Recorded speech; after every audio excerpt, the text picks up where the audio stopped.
Storage. Bins, baskets, shelf dividers, label makers, the whole aisle at the home goods store. That advice is mostly wrong. And I say that as someone who has spent years watching people spend real money on containers that end up stuffed in a closet 6 months later. Not a storage problem.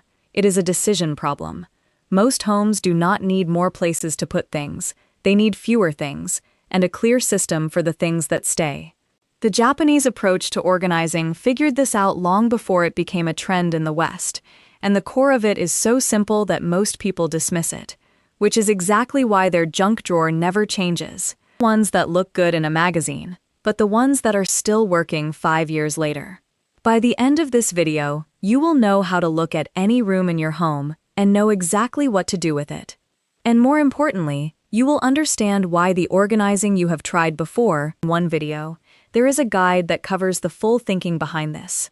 The mindset, the pantry ingredients that clean without a cabinet full of products, the step-by-step fixes for stubborn problems around the house.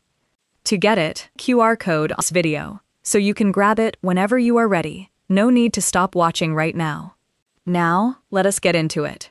The first idea, and honestly the most important one, is this. Stop organizing by room and start organizing by activity. Living room life.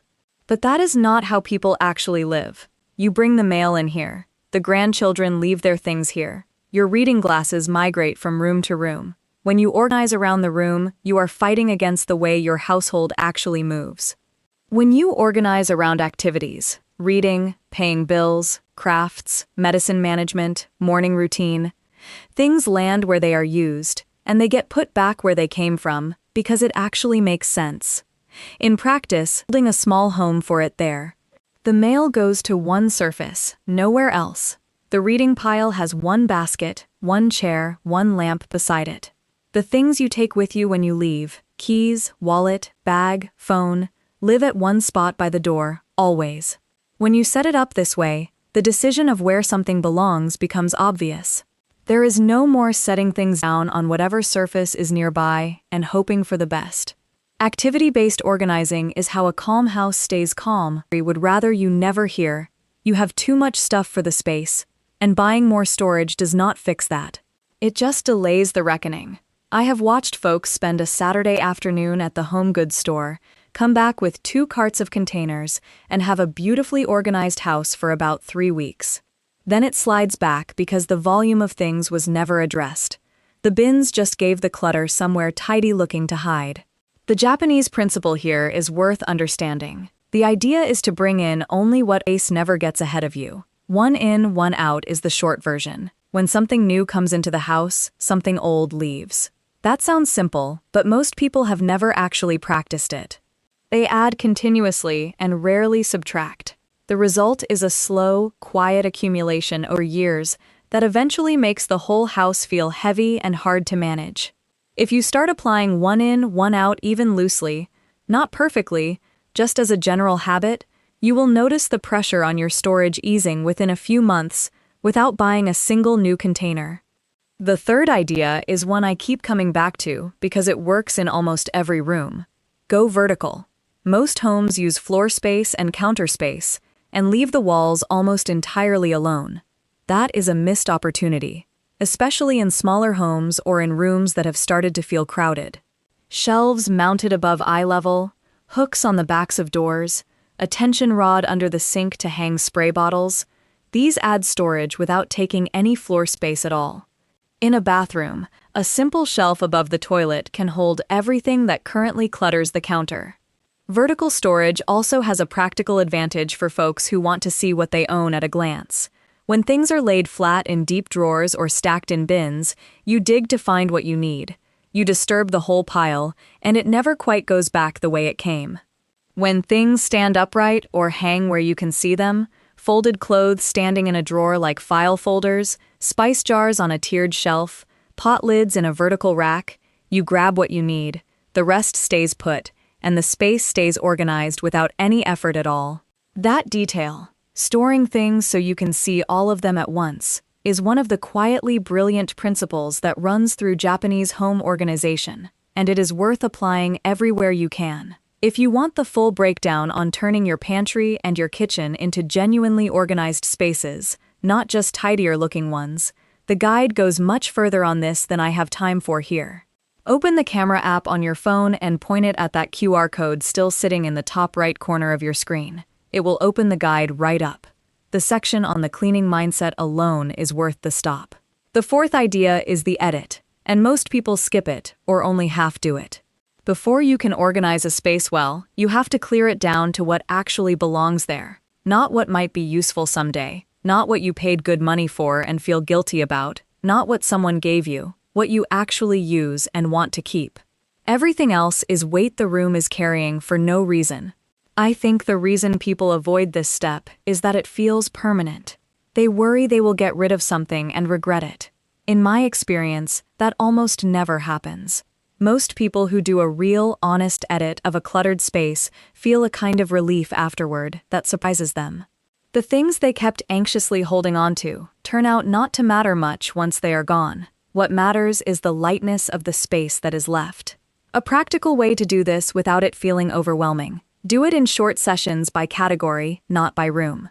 Pick one category: kitchen tools, linens, clothing, paper, and deal with that category across the whole house before moving to another. You see how much you actually own of one thing, which makes the decisions much easier. When you find 4 pairs of scissors scattered across the house, it is suddenly obvious that you only need 1 or 2. The edit practically does itself.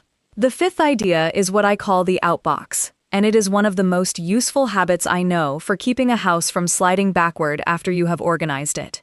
An outbox is simply a designated spot, a basket, a box, a bin, where things go when you decide they are leaving the house but have not left yet. Items to donate, things to return to someone, something your daughter left behind last visit. Instead of those things sitting on a counter or a chair indefinitely, they go into the outbox. When the outbox is full, you deal with it. You take the donations to the donation drop-off, you return what needs returning, you are done. Without an outbox, things in limbo become clutter. They sit on surfaces for weeks, then months, because there is no system for moving them out. With an outbox, the decision is already made. These things are going, and the only question is when. That one shift alone can stop a lot of the slow creep that makes organized spaces feel cluttered again within a few months of being sorted. The sixth idea is about paper, and I mention it because paper is the thing that quietly defeats more homes than almost anything else. Magazines, mail, receipts, manuals, school papers if grandchildren visit often, medical paperwork, insurance documents. Paper accumulates at a rate that surprises people, and it is genuinely hard to manage because so much of it looks like it might be important. The approach that works is ruthlessly simple. Handle paper once and in one place. Pick a single landing spot for incoming paper, and touch every piece once. It is either trash, it goes in a file, or it requires action and goes on a short to-do surface. That is the whole system. The trap people fall into is setting paper aside to deal with later, which creates a pile, which becomes a stack, which becomes a surface you cannot see anymore. If you deal with each piece once, right when it arrives, the pile never forms. Most of what comes in the mail, by the way, can be thrown away immediately. Roughly 8 out of 10 pieces, if you are honest about it. The hardest part is developing the habit of not letting paper sit. Once you do, this stops being a problem. If going deeper on the organizing mindset, the Japanese thinking about why fewer, deliberate things create a calmer life, sounds useful to you, that is exactly what the guide explores. Point your phone's camera at the QR code in the top right corner of your screen right now to take a look at what is in there. It covers the cleaning and organizing side of a well-run home in a way a short video never quite can. The seventh idea is seasonal rotation, and it is one that folks who live in places with real winters understand immediately. You do not need everything you own to be accessible at all times. Winter coats in summer, gardening tools in January, the extra set of dishes you use at Thanksgiving, these things take up daily space in your home for months when they do not need to. A deliberate rotation system, where out-of-season or occasional items are stored away and swapped when the season changes, can free up a remarkable amount of regular living space. This works especially well for clothing, bedding, sports equipment, and holiday items. The key is to be honest about what actually gets used each season, rather than rotating things that never come out at all, which is really just moving clutter from one place to another. If something has not come out of storage in 2 or 3 seasons, that is useful information. It probably does not need to live in the house at all. The 8th idea might be the most overlooked. Label what you store. I do not mean a label maker and color-coded tabs, though there is nothing wrong with that if you like it. I mean something much simpler. Know what is in your boxes and bins, and make sure anyone else in the house can figure it out without asking you. Handwritten labels on the front of a bin are enough. A simple list taped inside a cabinet door is enough. The goal is that the system does not live only in your head, which means it actually gets maintained by everyone who uses the space, not just you. This is where a lot of organizing breaks down for people who share a home. One person builds a beautiful system, but nobody else quite understands it. So things get put back in the wrong place, the logic starts to erode, and within a season, the system has collapsed. Labels and simple logic that anyone can follow without being told. That is what makes an organized space stay organized. The system should be obvious enough that a houseguest could put away the dishes without needing instructions. That is the bar worth aiming for. The 9th idea brings us back to where we started, and I want to be direct about it. Maintenance matters more than the initial sort. A beautifully organized home on a Saturday morning is not the goal. The goal is a home that stays manageable, with 15 or 20 minutes a day, every day, rather than a marathon session every few months trying to recover from chaos. The Japanese word often used here, roughly translated, refers to returning things to their place as a daily discipline, rather than a special effort.